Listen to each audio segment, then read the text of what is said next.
주일 오후에는 예레미야 말씀을 묵상하고 있고요. 예레미야가 제법 분량이 됩니다만 성큼성큼이 아니라 장걸음으로 가겠습니다. 아유, 언제 다 예레미야 다 보나. 주님 오시기 전에는 다 보겠죠. 여유 있는 마음으로 말씀을 한 구절 한 구절 이렇게 묵상하고 적용했으면 좋겠습니다. 지난 주일에는 우리가 재직 세미나를 했고 그 전주에 예레미야 말씀을 보았죠. 4장 1절부터 5절 말씀이 4절까지 말씀을 같이 묵상했었는데 예레미야 선지자가 유다 백성들에게 회개를 촉구하는 내용이었죠. 어떻게 촉구했나요? 크게 두 가지였죠. 묵은 땅을 기경해라. 묵은 땅을 기경하고 가시덤불에 파종하지 마라. 기억나시나요? 묵은 땅을 기경하라고 하는 것은 우리의 딱딱한 마음을 부드럽게 하라. 그런 말씀인 것이죠. 이렇게 묵은 땅을 갈아라, 가시덤불에 파종하지 말라. 가시덤불이 많이 있으면 파종한들 소용이 없겠죠. 이렇게 농사의 비유를 통해서 회개를 촉구하셨고, 또 하나는 할례의 비유였죠. 마음 가죽을 배워라.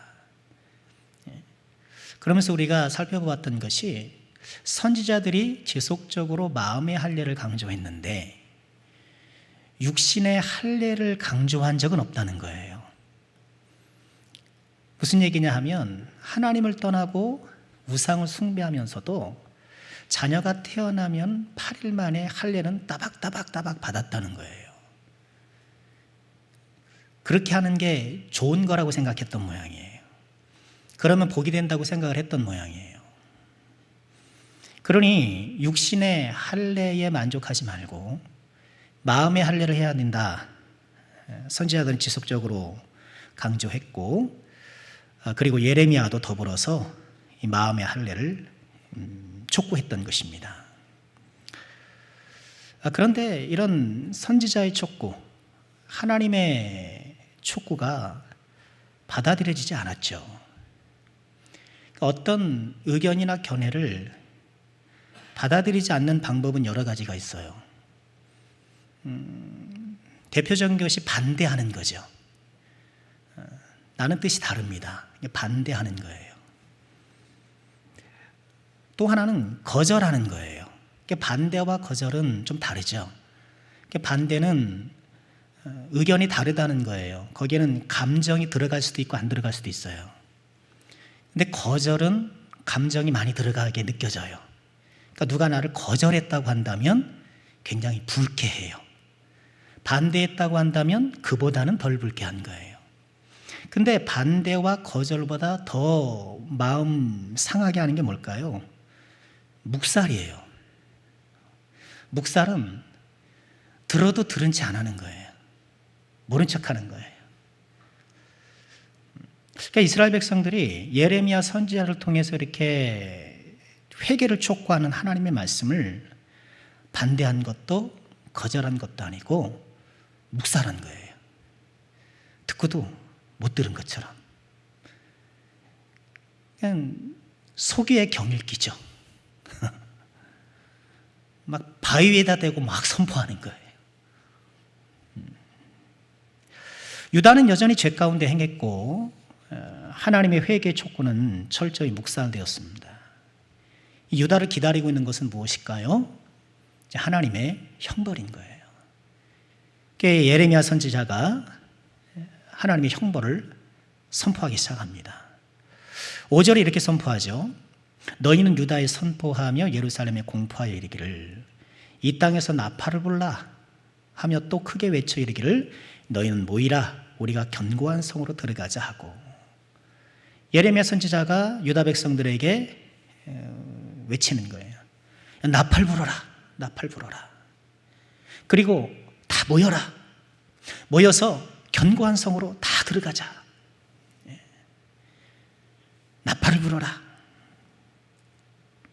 여기서 특별히 나팔을 불라 나팔을 불라라고 얘기하는데요. 여기서 나오는 나팔은 소파르, 양각 나팔이에요. 기억나시나요? 양의 뿔로 만든 양각 나팔이에요. 이 나팔은 여러 용도가 있습니다. 그러나 가장 중요한 용도가 뭐겠습니까?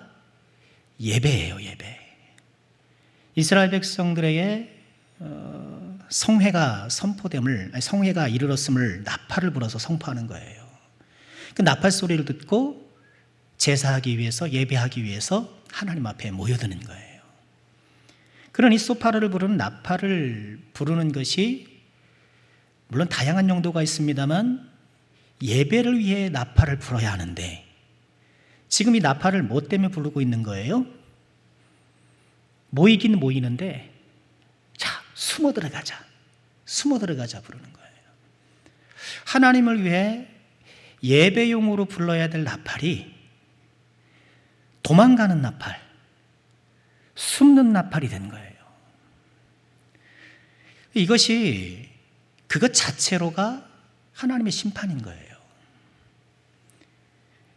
그런 거죠. 내가 뭐 자동차를 했다고 한다면 왜 구입했겠습니까? 가족들하고 달랄하게 여행도 하고, 그죠? 또 뭐 필요한 것들을 위해서 이렇게 가족들과 단란하게 나들이를 하기 위해서 자동차를 구입했는데 그 자동차로 뭐 하는 거예요? 도망 다니는 거예요. 쫓겨다니는 거예요. 이해되시겠죠? 하나님을 위해서 이스라엘 유다 백성들 서로를 위해서 예배를 위해 불러야 될 나팔이 도망을 위한 나팔로 사용되는 거예요. 그것 자체로가 심판인 거예요. 그러니까 심판은 물론 하나님께서 지금 미래에 강력하게 응징하실 심판이 다가오긴 합니다만 이미 실현되고 있는 거예요. 그러니까 본래 아름답게 사용돼야 될 것들이 악하게 사용되는 것이 작은 심판이에요. 가정은 어때요? 안락한 쉼터가 되고 서로에게 격려와 위로가 되는 공간이 되어야 되는데 이 가정이 전쟁터가 되는 거예요. 또 서로 사랑하고 서로 다독이고 감싸줘야 될 부부가 원수처럼 으르렁거리는 거예요. 서로 사랑하고 연합해야 될 교회 공동체가 대립하고 불화하는 거예요. 근데 그것 자체가 심판이에요. 이미 시작되고 있는 거예요. 그렇다면 회개는 뭐 같까요? 회개. 다시 돌아간다라는 것은 이처럼 본래 아름답게 사용되어야 할 것들이 오용되고 있는 것을 바로잡는 거겠죠. 그래서 우리 가정이 화목한 공동체가 되고 부부관계가 사랑으로 더 긴밀하게 연합되어지고 그리스도의 몸된 교회가 대립을 중단하고 서로 사랑하고 회복해 나가는 것이죠. 자, 지금 예레미야 선지자는 유다 백성들에게 나팔을 불어라, 모여라, 견고한 성으로 들어가자.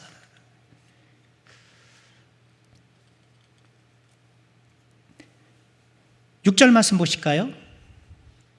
이어서 또 이야기하기를 시온을 향하여 깃발을 세우라, 도피하라, 지체하지 말라, 내가 북방에서 재난과 큰 멸망을 가져오리라. 하나님이 시온을 향하여서 또 말씀하시는 거예요. 너희들 이렇게 외치라고 또 말씀하시는 거예요. 뭐라고요? 깃발을 세워라, 깃발을. 이런 깃발이 뭘까요?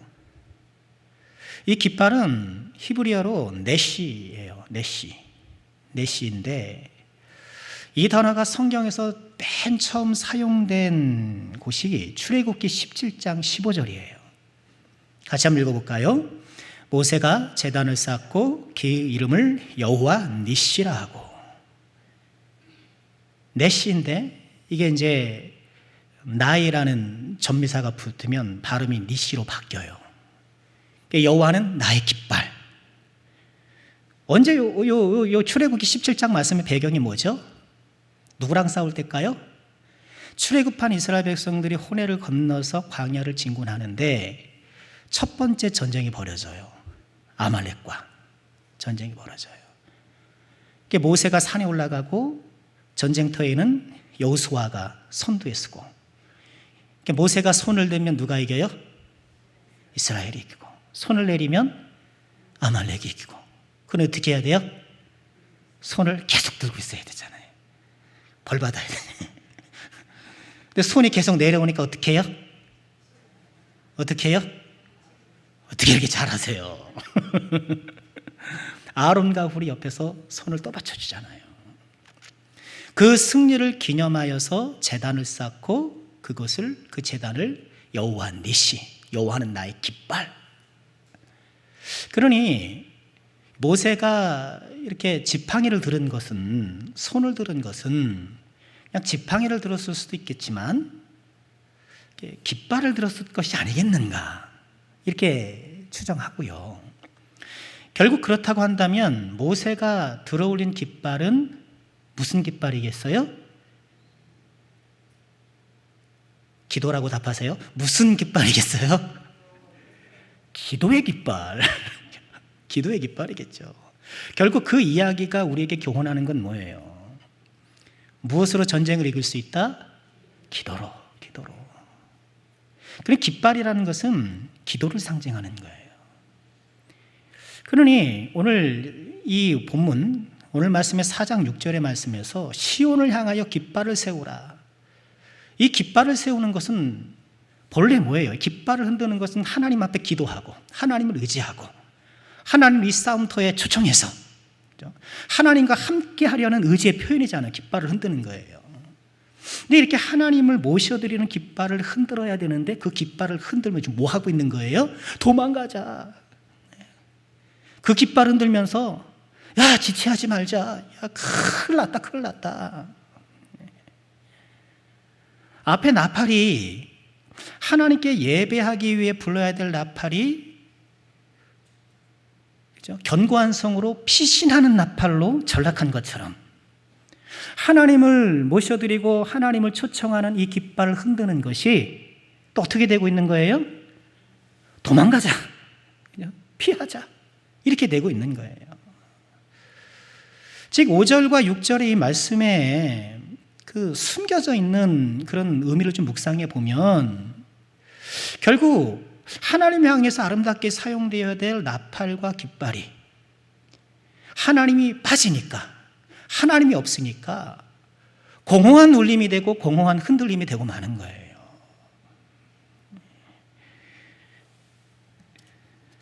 기도의 깃발이 도피의 깃발이 되고 패배의 깃발이 되고 만 것이죠. 이 나팔과 깃발이라는 하나님께서 이스라엘 백성들, 유다 백성들이 주셨던 이 거룩한 도구들이 하나님이 없어버리니까, 하나님을 배제시키니까 그저 인간적 수단으로 전락했고 패배의 신호가 되었고 도피의 신호가 되고 말았던 거예요. 그러니까 우리는 이걸 통해서 어떤 교훈을 얻어야 될까요? 우리는 올바로 나팔을 불어야겠죠.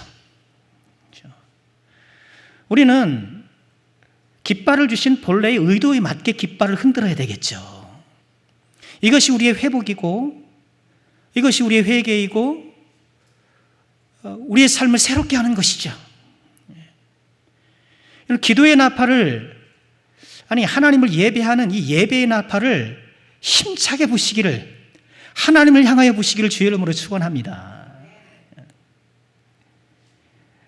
내 나팔에 하나님이 들어있는가? 내 나팔을 하나님께서 들으시는가? 내 예배를 하나님께서 받으시는 예배인가? 기도도 마찬가지예요. 기도도 정말 주님을 의지하고 하나님과 함께하고 교제하는 그런 깊이 있는 기도가 되어야 되는데, 가끔 보면 이 기도가 하나님이 빠져버리고 하나님과 깊이 교제하지 못한 채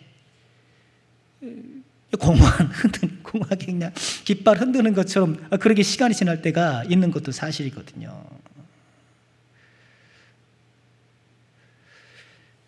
나팔을 불라, 깃발을 흔들어라. 막 이렇게 요란을 떨고 막 그렇게 하지만 하나님이 함께 하시지 않는 하나님이 떠난 나팔과 깃발은 그저 공허한 소리와 몸부림에 지나지 않는 것이죠. 이어서 7절 말씀 보실까요? 이렇게 깃발을 세워라, 나팔을 불어라, 나팔을 불어라, 깃발을 세워라. 왜 그런가? 사자가 그 숲풀에서 올라왔으며 나라들을 멸하는 자가 나와왔으니 내 땅을 황폐하게 하려고 이미 그의 처소를 떠났다. 내 성읍들을 황폐하여 주민이 없게 되리라. 이렇게 깃발을 불고 나팔을 불고 깃발을 흔들고 막 이렇게 도망가고 경고원성에 들어가고 난리를 치지만 하나님이 함께 하시지 않으시니 그 모든 것들은 소용없게 될 거예요. 그리고 이미 사자가 숲풀에서 올라왔습니다. 사자가 숲풀에서 올라왔습니다. 여러분 동물의 왕국 보면 그렇잖아요. 사자가 웅크리고 있잖아요. 숲풀에. 그렇죠? 그렇죠? 동물의 왕국 못 보셨어요? 웅크리고 있다가 사냥감을 탁 주시하고 있다가 정확한 타이밍에 본인이 생각하는, 그래서 사자라고 항상 성공하는 건 아니래요. 사자의 사냥 성공률이 20%. 굶어 죽는 사자도 많대요. 여하간 이 용맹한 사자가 숲풀에 웅크리고 있다가 먹이를 보고 정확한 타이밍에 뛰쳐나오는 거죠. 나오는 죠. 그것처럼 사자가 숲풀에서 나왔다. 이미 그의 처소를 떠났다. 화살을 당겨서 이 활시위를 벗어난 거예요. 이제 벌써 나온 거예요. 발사가 된 거예요. 내 땅을 황폐하게 하고 성읍을 황폐하고 주민을 없애야 할 그 사자, 여기서 사자로 은유된 대상이 누구겠습니까? 이제 이스라엘 유다 백성들을 멸망시킬 바벨론 세력을 얘기를 하는 거죠. 이미 그들이 떠났다. 시작됐다. 그런데 8절에 또 이렇게 말씀을 하세요. 이로 말미암아 너희는 굵은 배를 두르고 애곡하라. 이는 여호와의 맹렬한 노가 아직 너희에게서 돌이키지 아니하였습니다. 자, 하나님의 맹렬한 노가 아직 끝나지 않았어. 그죠? 스톱이 안 된 거예요. 화살이 이제 출발했으니 시작됐고 끝난 게 아니야. 그런데 뭐라고요? 말씀하세요? 굵은 배를 두르고 애곡하라. 저는 이 말씀을 한 번 더 이 마지막 순간에 회개를 촉구하는 말씀으로 묵상을 해요. 지금 이미 사자는 숲풀에서 올라왔어요. 그리고 이미 떴어요. 화살은 벌써 발사가 됐어요. 그렇다 하더라도 이 마지막 순간이지만 굵은 배를 두르고 애곡하라. 한 번 더 하나님께서 회개의 기회를 주시는 거예요. 우리 하나님은 정말 기회를 많이 주세요. 우리가 살아가는 전 인생이 사실 기회잖아요. 우리가 살아가는 온 인생 자체가 기회예요. 베드로서 3장 9절에 이렇게 말씀을 하시죠. 주의 약속은 어떤 이들이 더디다고 생각하는 것 같이 더딘 것이 아니라. 그러니까 예수님 재림한다고 하는데 사도들이 그렇게 선포하고 다녔지 않겠습니까? 그런데 1년, 2년 지나고 예수님이 돌아가신 지 한 30년, 40년 지나고 막 그래도 예수님 다시 안 오는 거예요. 그러니까 어떻게 반발합니까? 그거 잘못된 거 아니냐? 그죠? 그 사실이야? 이렇게 의심하기 시작했죠. 거기에 대한 말씀이에요. 주의 약속은 어떤 이들이 더디다고 생각하는 것까지 더딘 것이 아니다. 오직 주께서는 너희를 대하여 오래 참으사 아무도 멸망하지 아니하고 다 회개하기에 이르기를 원하십니다. 왜 주님이 더딘 것처럼 느껴지는가? 그 더디네 빠르네 거기 생각하지 말고 하나님께서 회개할 기회를 주신 것으로 받아들이고 빨리 회개해. 그 말씀이에요. 하나님께서는 계속해서 기회를 주시는 거예요. 지금 이미 활시위를 벗어나고 떠나고 있는 그 순간 사자가 숲풀에서 이미 올라왔음에도 불구하고 이제 재앙이 턱 밑으로 다가가는 그 순간에도 배를 두르고 애곡하라. 회개를 촉구하고 계시는 거예요.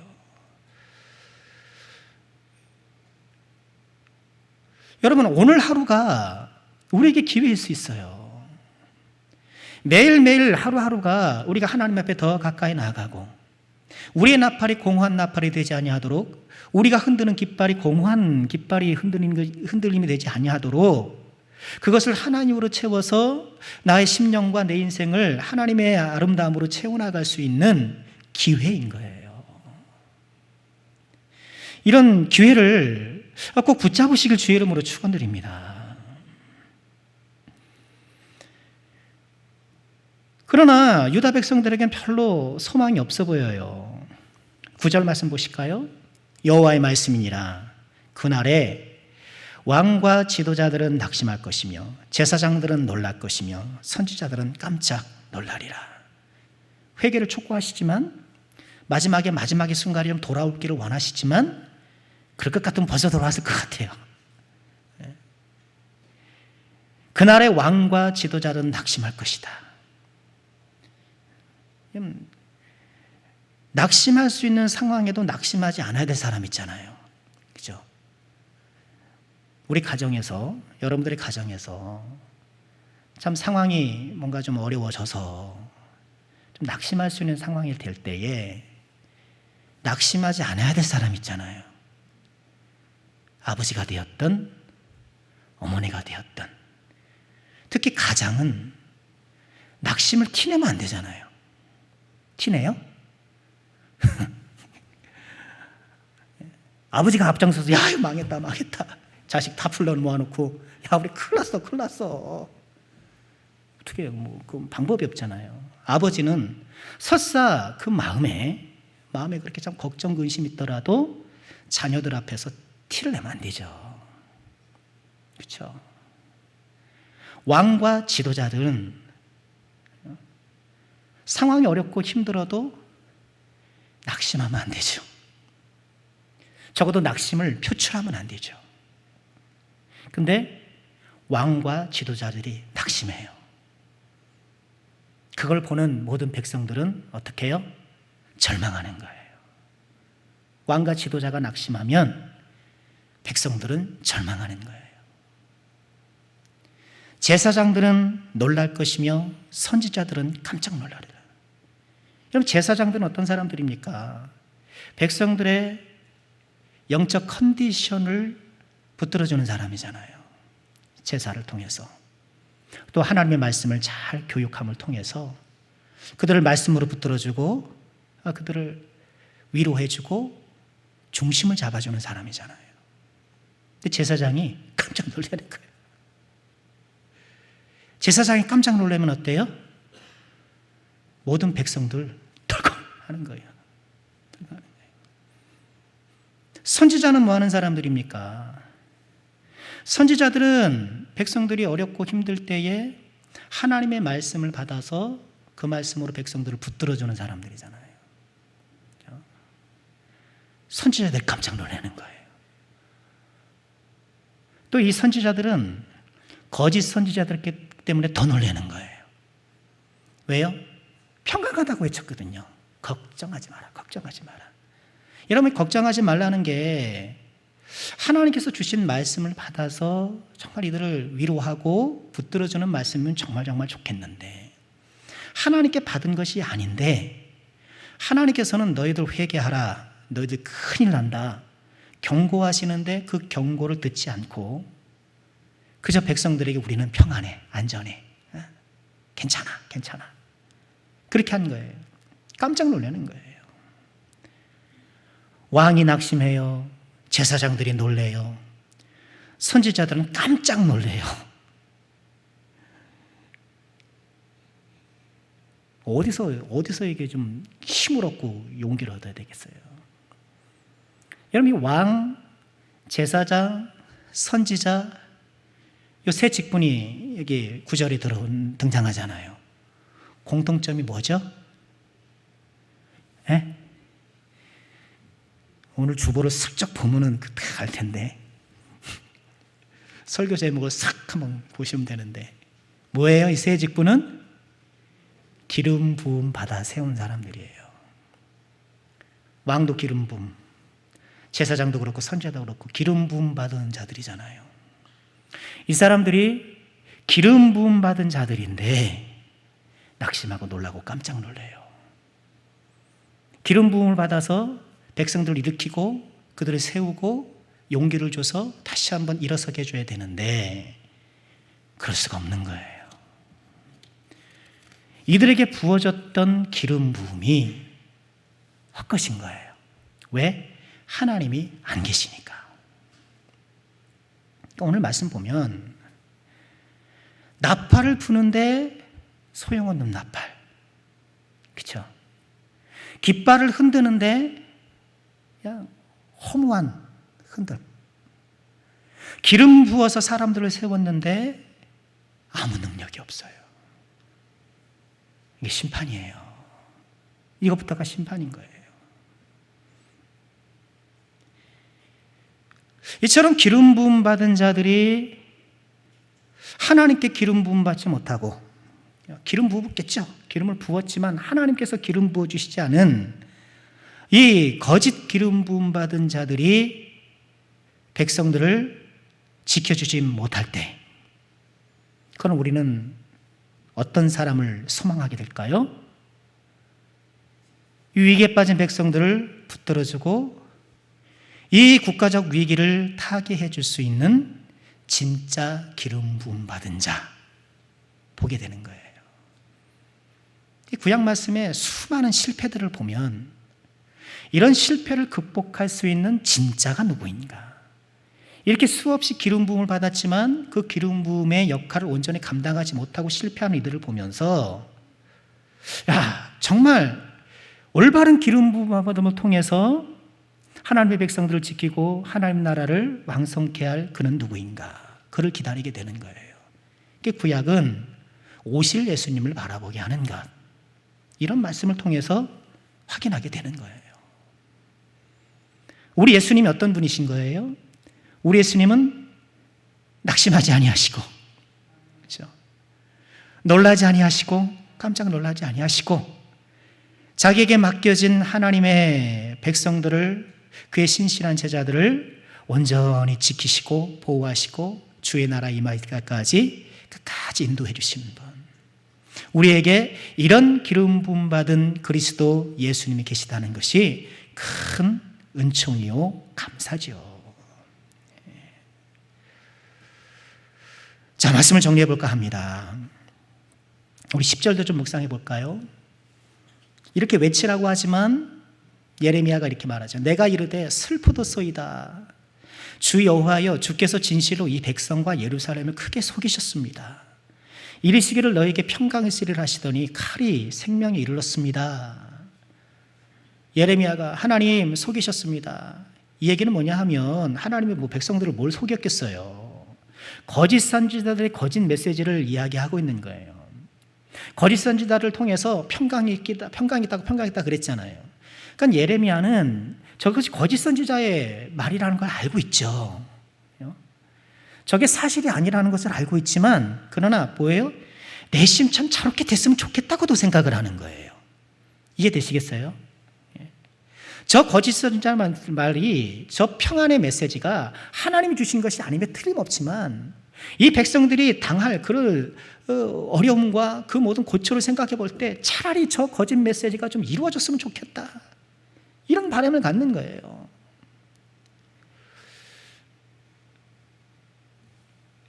너희에게 평강이 있으라 하시더니 칼이 생명이 이르렀나이다. 지금 거짓 선지자들이 평강을 외쳤지만, 그러나 그들의 거짓은 이제 거짓으로 판명이 나고, 그들의 목소리에 기울였고 거짓 평강에 빠져있던 사람들은 칼이 생명에 이르는 것을 보게 될 거라는 거예요. 자, 말씀을 정리하겠습니다. 오늘 말씀을 통해 우리가 교훈을 삼는 것은 분명해요. 나는 정말 하나님께서 들으실 그런 믿음의 나팔을 온전히 불고 있는가? 하나님께서 들으실 기도의 깃발을 온전히 흔들고 있는가? 그리고 나의 삶과 또 하나님의 나라를 이끌어 주실 참된 기름 부음 받은 자를 나는 소망하고 따라가고 있는가? 이 모든 일에 실패했던 유다 백성들은 고난과 하나님의 징벌을 피할 수 없었지만, 그러나 우리는 어떻게 해요? 이것을 반면교사 삼아 하나님 앞에 온전한 나팔을 불러드리고, 하나님 앞에 기도의 나팔을 올바로 흔들어드리고, 우리에게 참된 기름 부음 받은 자 예수 그리스도를 온전히 신뢰함을 통하여서 우리의 삶이 회복되어지고 주 안에서 아름답게 번영되어야 되겠습니다. 이런 귀한 은혜와 축복이 저와 여러분 우리 삶 가운데 풍성하기를 주님의 이름으로 축원합니다.